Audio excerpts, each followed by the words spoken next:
Comment faire un Matrix numéro 4? Eh bien c'est plutôt simple, je vais vous donner la formule. Vous refaites Matrix 1 tout en déconstruisant les aspects essentiels de la trilogie, mais en la respectant, et tout ça en vous moquant de ce que pourront bien en penser les spectateurs et le studio. Pour tenter d'échapper ne serait-ce qu'un tout petit peu au fameux modèle sans spoiler puis avec, je vais d'abord vous donner mon avis sur le film et ensuite mon analyse. Oui bon, en résumé ce sera sans spoiler et puis avec, mais qu'est-ce que vous voulez, tout le monde ne s'appelle pas Wachowski, on aurait remarqué. Par ailleurs, si ce sweatshirt incroyable Death Note vous fait de l'œil, vous le trouverez en description de la vidéo.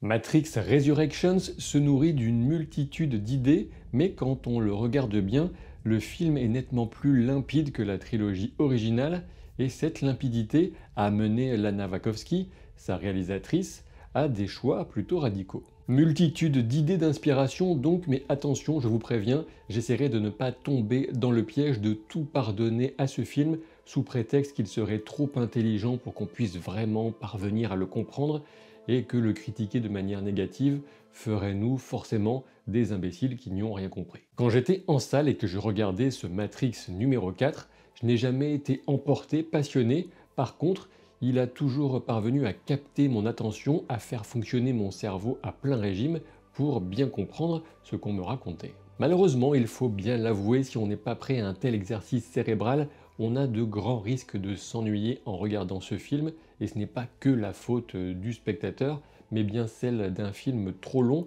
et incapable de venir placer des ruptures de rythme à tel point que tout semble se dérouler à la même cadence. Ne nous voilons pas la face, nous savons parfaitement que faire un Matrix numéro 4 c'est un exercice très casse-gueule et Lana Wachowski le sait encore mieux que nous, elle est bien placée pour ça. Et cette situation initiale, ce danger, va nous mener vers un discours complètement méta, vers une réflexion sur sa situation propre, celle de Lana Wachowski, face à ce défi à relever, et aussi évidemment un propos sur le cinéma, sur Hollywood et par extension sur la société dans son ensemble. Attention toutefois, même si ces éléments, le discours méta, la réflexion sur le cinéma, sur la société, sont essentiels, ils ne constituent pas pour autant le véritable cœur du film, et ça j'y reviendrai plutôt au début de la partie spoiler. Je disais donc, puisqu'on est obligé d'y revenir, ce Matrix Resurrection, ce Matrix numéro 4, est forcément attendu au tournant, avec des innovations visuelles incroyables,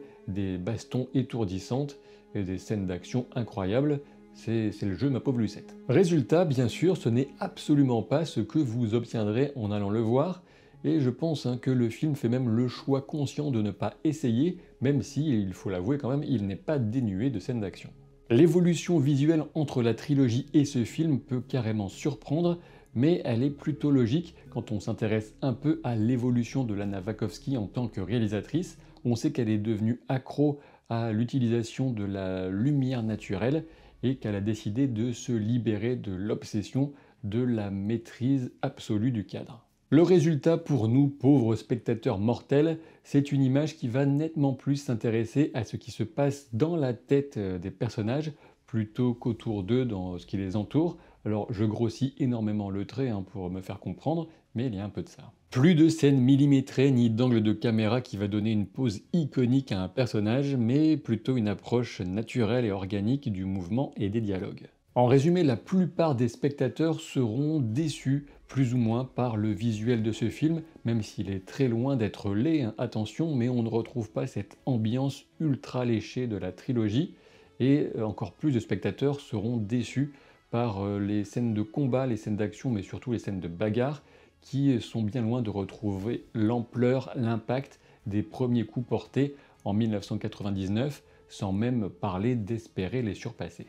Et si on y ajoute qui plus est une bande-son nettement moins inspirée et inspirante que celle de la trilogie, vous vous retrouverez face à des scènes d'action qui tout au plus vous feront lever un sourcil, mis à part une bonne idée sur la fin du film, mais qui vaut plus pour l'idée elle-même que son exécution qui est très correcte à l'écran, mais qui n'a rien de révolutionnaire. Alors vous l'aurez compris, reste le propos même du film qui accrochera ceux qui apprécieront et qui va finir d'endormir ceux qui décrocheront. Car une chose est certaine, ce film est à la fois long et étrangement verbeux, voire démonstratif, comme un trop plein d'explications pour venir enrober finalement quelques idées essentielles. Ce qu'on peut ajouter au crédit du film, c'est que sa distribution ne manque pas de charme, et en particulier les scènes entre Keanu Reeves et Carrie-Anne Moss, sachant qu'on peut carrément y ajouter Jessica Henwick, mais bon, moi je savais déjà qu'elle avait un potentiel de star, elle a une véritable présence à l'écran,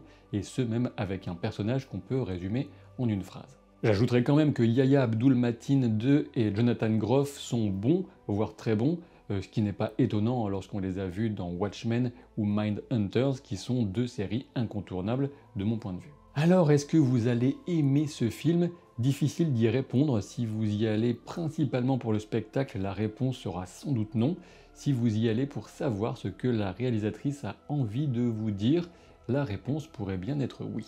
Quoi qu'il en soit, ce qui est absolument dommage, et pour dépasser cette opposition entre le fond et la forme, c'est que le film, comme je le disais, manque de rythme et que l'impact visuel n'est plus vraiment présent. Donc à ces niveaux, ce sera forcément, de mon point de vue, un peu une déception. Avant d'en venir aux spoilers et de vous proposer de vous abonner à la chaîne si le contenu que je vous propose vous plaît, un petit rappel, voire un grand rappel, une information concernant Lana Wachowski et ses motivations pour créer ce film, Matrix Resurrections.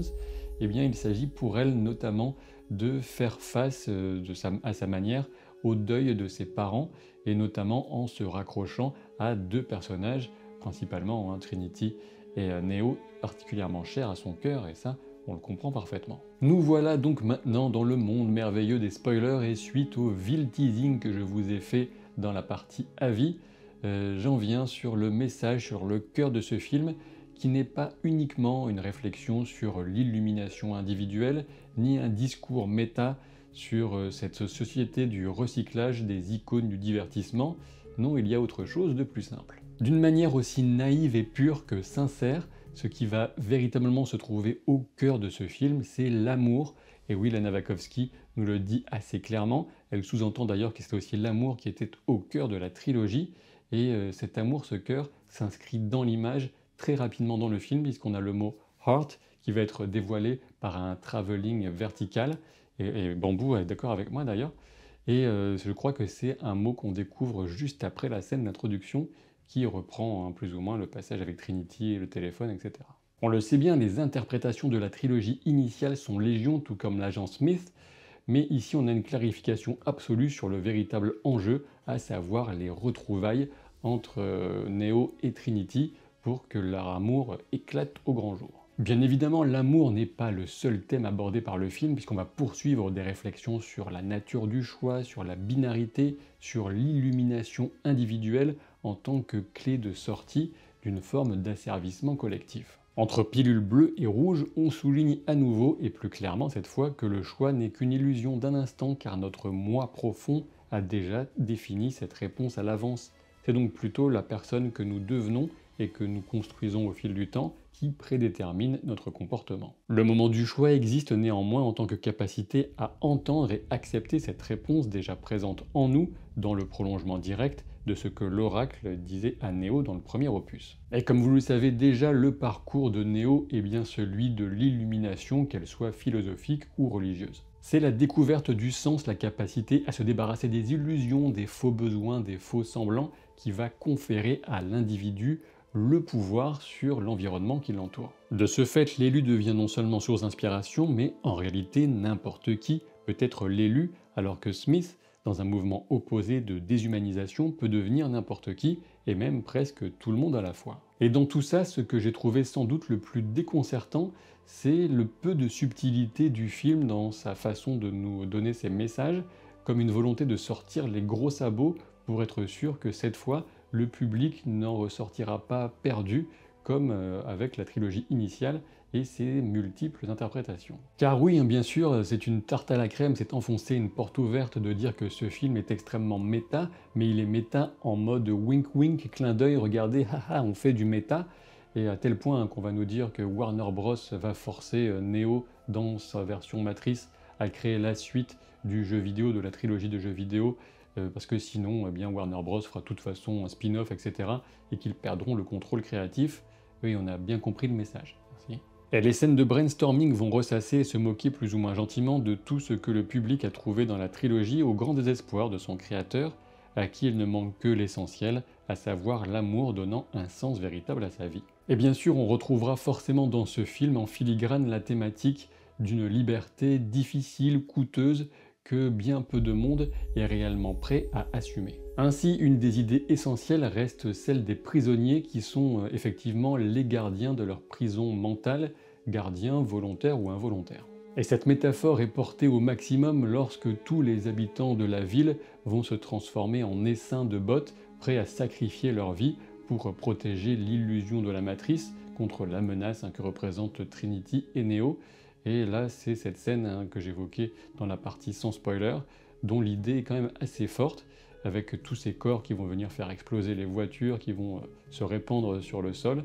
Mais après, visuellement, c'est pas complètement démentiel non plus. Alors bien sûr, chacun, selon sa vision du monde, ses convictions, verra quelque chose de différent dans cette meute décérébrée, car personne n'a fondamentalement envie de s'y reconnaître. On notera un détail intéressant, c'est le titre du jeu sur lequel Neo travaille avant de devoir l'abandonner pour se lancer sur Matrix numéro 4, et ce jeu s'appelle Binarity. Si je ne dis pas de bêtises, c'est soit Binarity, soit Binary, mais je pense que c'est Binarity, binarité, ce qui est bien sûr une réflexion, enfin un clin d'œil en quelque sorte sur la transition personnelle de Lana Wachowski, mais aussi quelque chose qui va renouer avec un des thèmes majeurs de Matrix, avec cette binarité entre la pilule bleue et la pilule rouge, entre le 0 et le 1, entre Smith et Neo. Sur la société elle-même, la réflexion la plus forte provient certainement de l'analyste lorsqu'il va expliquer à Neo le raisonnement qui est à l'origine de la conception de la nouvelle matrice. D'après lui, les gens ne s'intéressent pas à la réalité ou à la logique, mais uniquement à la version personnelle du monde